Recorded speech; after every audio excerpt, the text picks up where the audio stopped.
नमस्कार। बढ़ते हैं अगले पाठ की ओर। पाठ संख्या कुंडली विश्लेषण क्रम में 14। और आज जो हम बात करेंगे लाभ स्थान की बात करेंगे, बढ़ोतरी स्थान की। इसे अशुभ भाव कहते हैं। पर इससे पहले मेरे से पिछले पाठ में, पाठ संख्या 13 में एक चूक हुई, जिसके बारे में मैंने दसम भाव को निवास में नहीं देखा। सबसे पहले हम जब पिछले पाठ में बात की चर्चा नहीं, उसका विचार करेंगे, फिर आगे हम बढ़ोतरी स्थान या लाभ स्थान की चर्चा करेंगे। तो देखेंगे कि दसम भाव की राशि कहाँ चली गई? निवास में, धन भाव में। यहाँ केंद्र में था, वहाँ धन भाव में चली गई। कर्म से प्राप्त संचित धन कहाँ गया? धन भाव में। अच्छा, और इसका स्वामी सूर्य यहाँ एकादश में था, यहाँ केंद्र में है, यहाँ केंद्र में है। ये भी अच्छा है। यहाँ अशुभ भाव था, परंतु ये बढ़ोतरी का स्थान था, लाभ का स्थान था, मगर यहाँ केंद्र में आया। वहाँ किसके साथ था? बुध में। यहाँ भी वो बुध के साथ ही है। अब निवास में देखेंगे कि दसवें स्थान में कौन सी राशि आई? मेष राशि। मेष राशि कहाँ की थी? छठे की थी। ये थोड़ी कमजोर हुआ। छठे की राशि का वहाँ जाना बहुत ज़्यादा अच्छा नहीं है। और इसका स्वामी कहाँ है? मंगल। मंगल लग्न में D1 में भी और D9 में भी। तो हम कह सकते हैं कि वहाँ राशि का जाना अच्छा नहीं। और शनि जो यहाँ पे कारक था, वो कहाँ चला गया? छठे में। पहले भी बता चुके हैं, अशुभ ग्रह का अशुभ भाव में जाना बुरा नहीं, ठीक ही है। और दूसरा कारक बुध। बुध यहाँ कहाँ था? बढ़ोतरी स्थान में, अपनी राशि का। तो यहाँ कहाँ आ गया? केंद्र में आया। किसकी राशि में आया? शनि, मित्र की राशि में आया। अच्छा, वहाँ भी सूरज के साथ था, यहाँ भी सूरज के साथ है। सूरज क्या है? भावेश है। और बुध क्या है? कारक है। भावेश और कारक वहाँ भी इकट्ठे थे, यहाँ भी इकट्ठे थे। तो ये जो बात है, निवास में भी वही चीज़ दिखाई दे रही है जो हमने D1 में कही थी। ये मेरे से चूक हुई, तो यहाँ मैं क्लियर कर रहा हूँ। अब बढ़ते हैं आगे। एकादश भाव की बात करते हैं। एकादश भाव बढ़ोतरी का भाव, लाभ का भाव, मगर अशुभ भाव भी है। राशि कौन सी है वहाँ पे? कन्या राशि। और कन्या का राशि का स्वामी बुध। बुध स्थित का है, वहीं पर स्थित है। उसमें और कौन से ग्रह बैठे हैं? सूर्य, बुध और केतु। तीनों ग्रह यहाँ पे स्थित हैं। सूर्य कौन है? सूर्य कर्मेश है।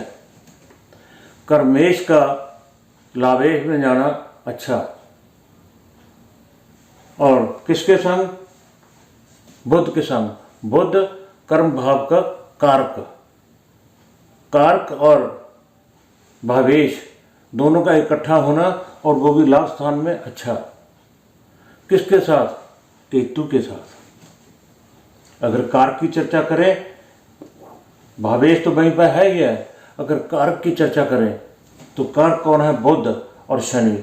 शनि कर्म स्थान में ही है और बुध लाभ स्थान में है, जिसके बारे में 2-3 बार हम बता चुके हैं कि भवेश के साथ कारक का होना अच्छा, और फिर बढ़ोतरी स्थान में होना, और बुध अपनी राशि का बैठा। और तीसरी युति किसकी है? साथ में केतु की है। राहु एक्सिस केतु में, और किसी को कोई दृष्टि नहीं है, राहु केतु एक्सिस में है।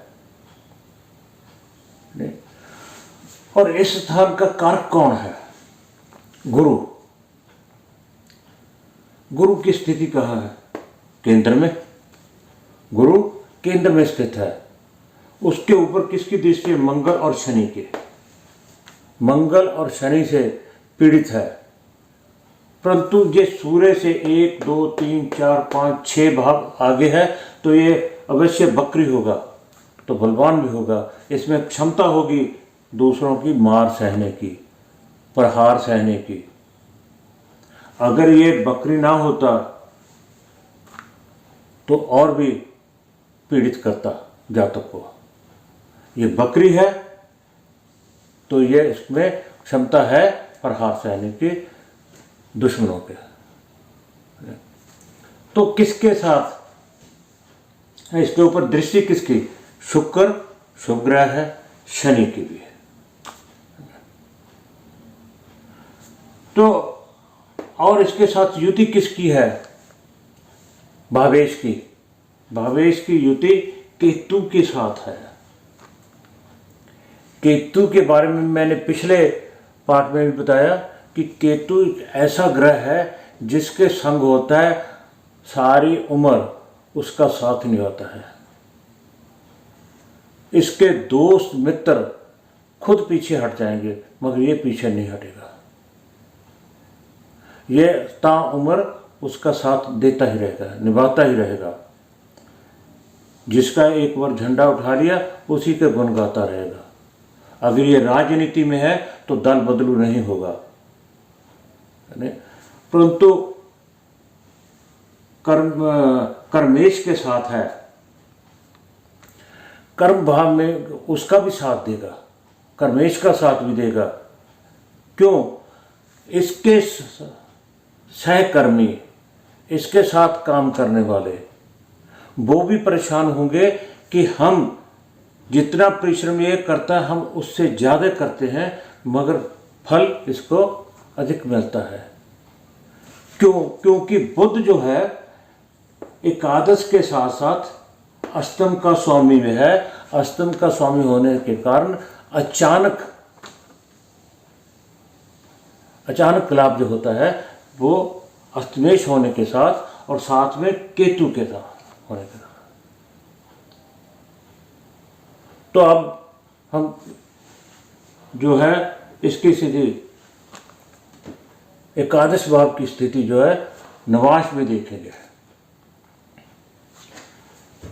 एकादश की राशि कन्या, कन्या कहाँ चली गई? प्राकर्मेश में। यहाँ एकादश में था, वहाँ प्राकर्मेश में, कोई अंतर नहीं है। और इसका स्वामी यहाँ कहा था, इसके संगी था, अपनी राशि में होकर बैठा था। किसके साथ? सूर्य के साथ। और यहाँ केंद्र में आ गया, यहाँ केंद्र में आ गया, सूर्य के साथ आ गया। अच्छा हुआ, परंतु सूर्य साथ में बैठा है, सूर्य भी केंद्र में आ गया। और किसके साथ आया? बुध। बुध अपने मित्र की राशि में है, बुध अपने मित्र की राशि में आया। और उसके बाद कारक, कारक कौन है इस भाव का? गुरु। गुरु यहाँ केंद्र में था, यहाँ त्रिकोण में आ गया, यहाँ त्रिकोण में आ गया। तो ऐसे हम, और अगर हम यहाँ के D9 में चार्ट में 11वें लाभ स्थान के राशि की बात करें, कौन सी आई है? वृष राशि आई है। वृष राशि कहाँ से थी? केंद्र में थी। और इसका स्वामी शुक्र कहाँ था? केंद्र में। तो यहाँ कहाँ चला गया? धन स्थान में, धन स्थान में। तो ज्यादा अंतर नहीं है। जो D1 चार्ट कहता है D9 भी उसका समर्थन करता है। कोई बड़ी तब्दीली नहीं है, किसी किस्म की कोई बड़ी तब्दीली इसमें नहीं है। तो आप जब फल कथन करोगे 11वें भाव का, अगर कोई आपको फल कथन करना है, कोई प्रेडिक्शन करनी है, तो आप उसे पॉजिटिव लेंगे। और जब जब भी ये तीनों ग्रह बैठे हैं, क्योंकि इसमें भावेश भी है, बुध के दशा आएगी, महादशा, अंतरदशा, तो उसमें सूर्य या केतु की आएगी, तो उस इंसान को ज़्यादा लाभ मिलेगा, ज़्यादा लाभ मिलेगा। बुध के अंदर केतु, केतु के अंतर बुध या सूर्य। तो हमें दशा भी देखनी है। मैं पहले ही बता चुका हूं कि दशा, जन्म दशा और वर्तमान दशा, फल कथन करने से पहले इनके ऊपर आपकी दृष्टि जानी ही चाहिए। लगन लगने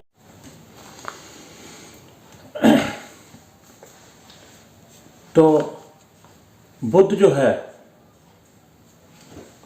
एकादश के साथ साथ अष्टमेश भी है। अष्टमेश अपनी राशि से, जो 8वीं राशि है, वो शनि की है। ये थोड़ा कमजोरी की बात है। अपने से, अपनी राशि से अष्टमी की राशि है, वो है शनि की राशि। तो ऐसे धीरे धीरे हम आगे बढ़ते जाएंगे।